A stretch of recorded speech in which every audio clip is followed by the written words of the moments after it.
Welcome back, everybody. Derrick Soo, your 2022 Oakland mayoral candidate.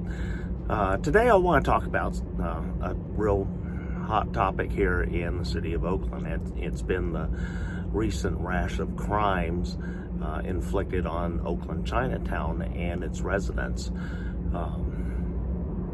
You see some real violent shoving where these seniors have literally gone to hospital, and I speak on this because I have a personal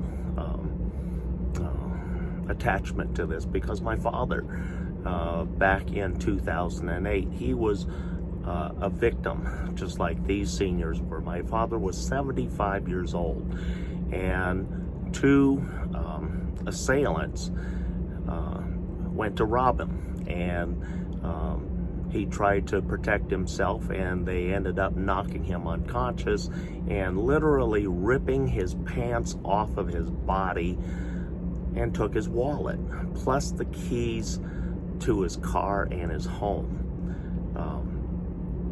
And while my father was in the hospital being looked at and attended to, nobody thought about these criminals having possession of my father's house keys. And with the wallet, they have his address. They know that he's not there, and the likelihood of somebody being there is probably pretty slim. That's why he was there in Chinatown by himself, plus he's an older gentleman, and so they take advantage of that. And when they went to the house, fortunately, they were met with my dad's dog. I mean, a big dog. And so that's what protected the home from being robbed, and protected my dad from being robbed and victimized a second time by these criminals. And that's what these folks do sometimes. These were just obviously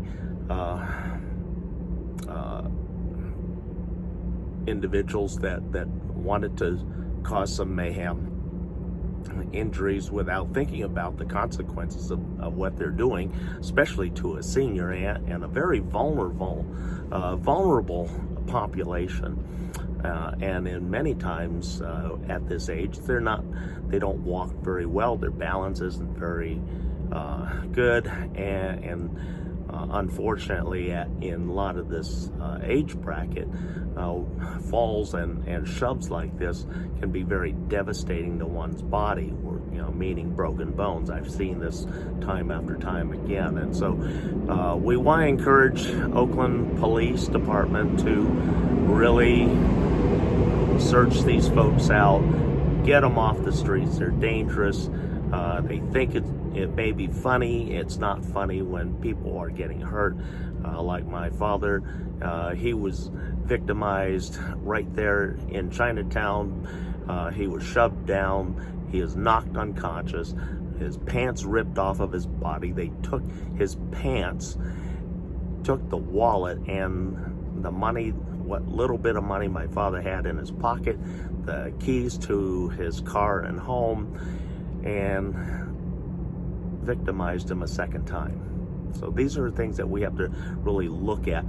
Just on the surface, you see harm being done, but then there's also secondary harm. And these are the same type of tactics that we see happen with carjacking victims, because they know you got the house keys, you have the access, you have the victim's car, you have most likely the remote to the home, so you don't even have to work hard or even try and figure out which home it is.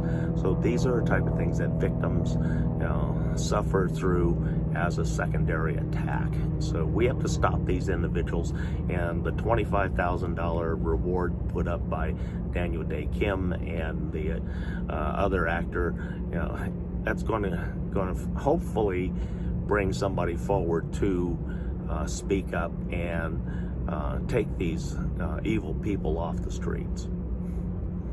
Thanks for joining me today. I'll be right back.